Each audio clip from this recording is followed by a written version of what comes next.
RNA interference is also known as gene silencing. This is the method of cellular defense and normally found this is in all eukaryotic cell. In this process, there are many sequence of events that occur in the cell, and as a result of this, small RNA molecules are produced, and these small RNA molecules are responsible for gene silencing. To understand RNA interference, let us have a recap of gene expression. We have studied that gene expression include transcription and translation. And we all know that the process of formation of RNA according to the sequence present on the DNA is known as transcription. And now this coded language present on RNA is used to synthesize a protein. So this form gene expression. And suppose no protein is formed, due to certain mechanism, the translation is not allowed to happen in the cell. That is what exactly happened in RNA interference or gene silencing. The process of translation is not allowed to happen. So proteins are not formed. And we all know that proteins are required for various metabolic reactions in the body. And if this protein is playing a very important role, then that particular organism cannot survive in absence of that protein and it will die.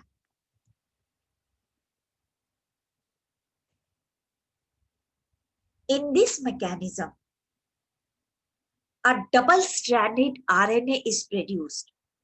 And how this double-stranded RNA is produced? This is produced due to a specific gene. This gene may be present in the cell itself, or this can be experimentally, artificially manipulated to produce double-stranded RNA. Or we can introduce such gene into the cell from certain external agent. These can be certain virus which are having RNA as the genetic material, or some transposons. These genes, whether they are existing naturally or we are introducing into the cell artificially, they form both sense and antisense RNA.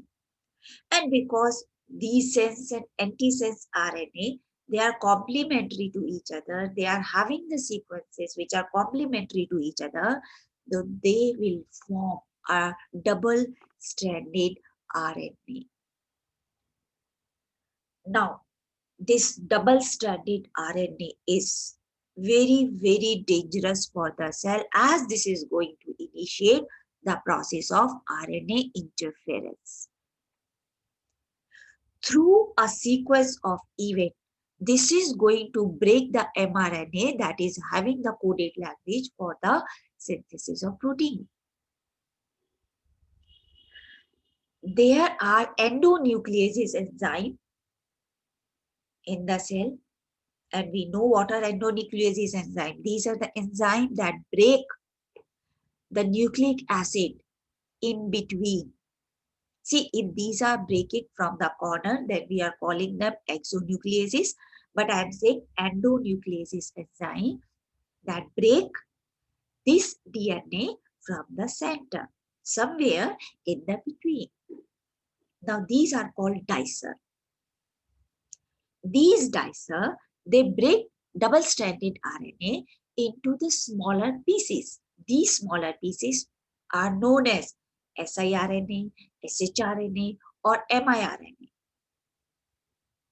That is small interfering RNA or short hairpin RNA or microRNA. These are formed as a result of these dicer. Now, these are very small RNA. These are generally having 20 to 25 nucleotide sequences in them.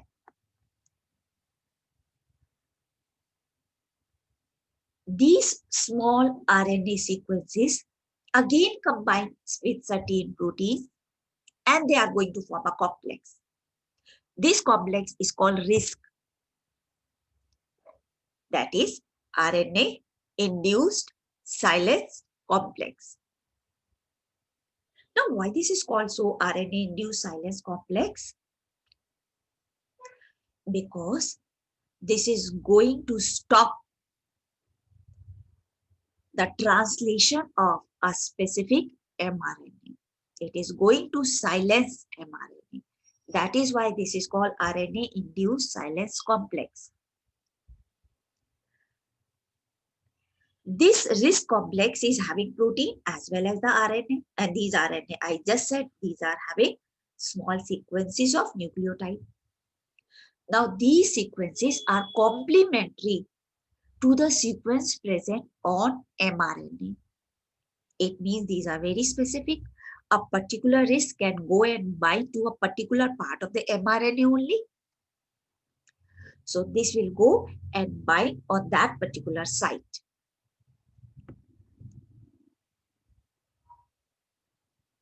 Now, when they are going to bind with this mRNA, it means now translation process is blocked and no protein will be formed, and this is called gene silencing because the expression of the gene is not allowed now. And after that, now the messenger RNA is degraded into small pieces.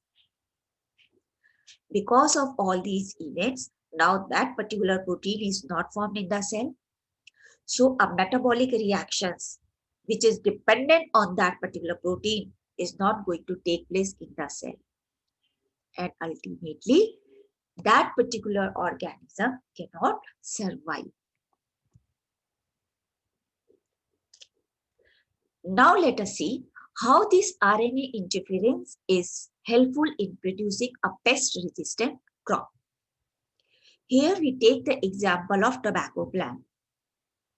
As you can see in this figure, root of tobacco plant, they are infested by a nematode, and this nematode is Meloitigine incognita.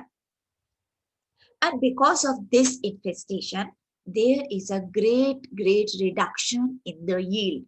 The overall production of the product decreases. Now, because of this RNA interference, a mechanism, gene silencing, can be initiated here. So what is done here? We have studied that there is a natural genetic engineer that is called Agrobacterium tumefacium. By using this factor, a nematode specific gene is introduced in the plant. Now, what is the source of that specific gene? That can be taken from a virus, that can be taken from the transposon, or it can be taken from some other organism.